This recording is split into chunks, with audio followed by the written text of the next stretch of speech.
Hi, this is Scott Garibay, and today I'm going to be talking about Winston Churchill and his black dog. So, in the annals of history, and actually, one thing that's really fascinating about Winston Churchill is, Winston Churchill was active in World War II. So, you're talking, there's 60 years plus the 20, about 8. The history on Winston Churchill is really only about 80 years old.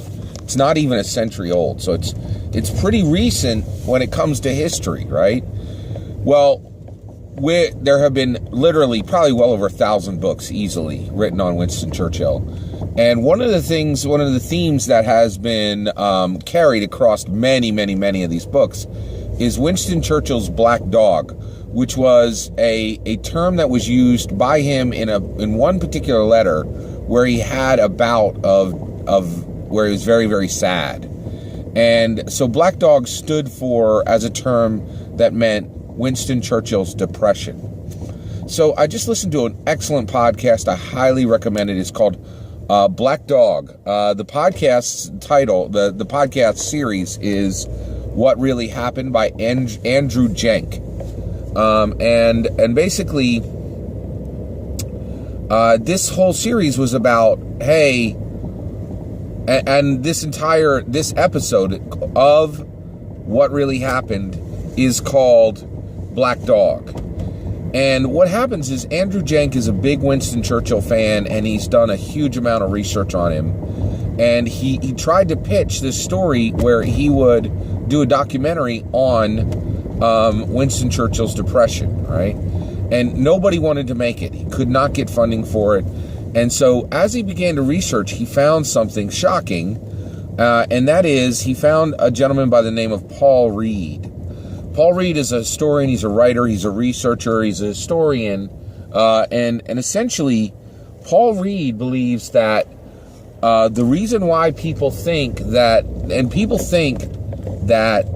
because many books have said it, that Winston Churchill had depression, except for Paul Reed. Paul Reed, this man who was hired to do the third volume of a major volume series on Winston Churchill, he researched Winston Churchill, just to the nth degree, and found that what most likely happened, and what Paul Reed believes happened, is that Winston Churchill did not suffer from depression. That what happened was he had a couple of bouts of melancholia, periods where he was very sad in his life, but depression is a clinical condition that can be diagnosed. And when he looked at Winston Churchill's depression, there aren't signs that you would find in a normal person who has depression, right?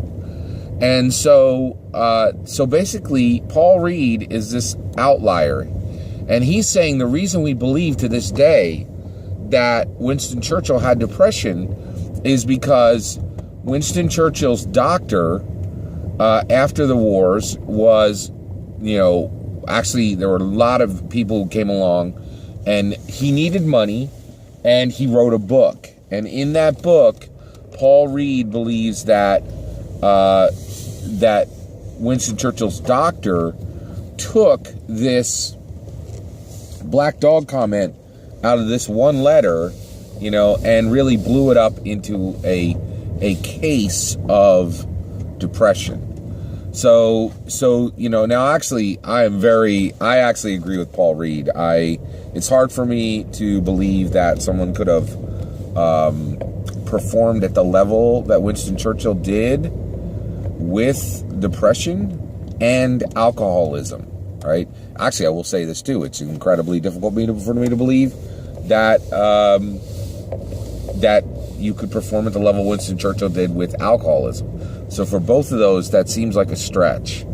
And also, I'm not projecting alcoholism onto it. That is in virtually every history book, about Winston Churchill, that he just drank a lot, and that he was also using alcohol to self-medicate, which is a struggle. That's a challenge, right?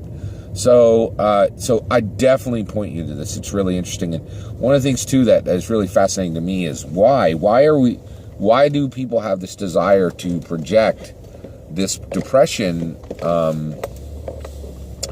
condition onto Winston Churchill? And then also, the reason why I'm bringing this up is just objective reality, right? I think if we're going to look at historical figures, if we're going to take the time to understand their lives, we should be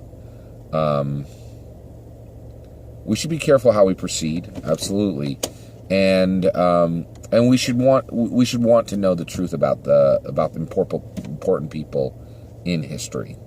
Thank you.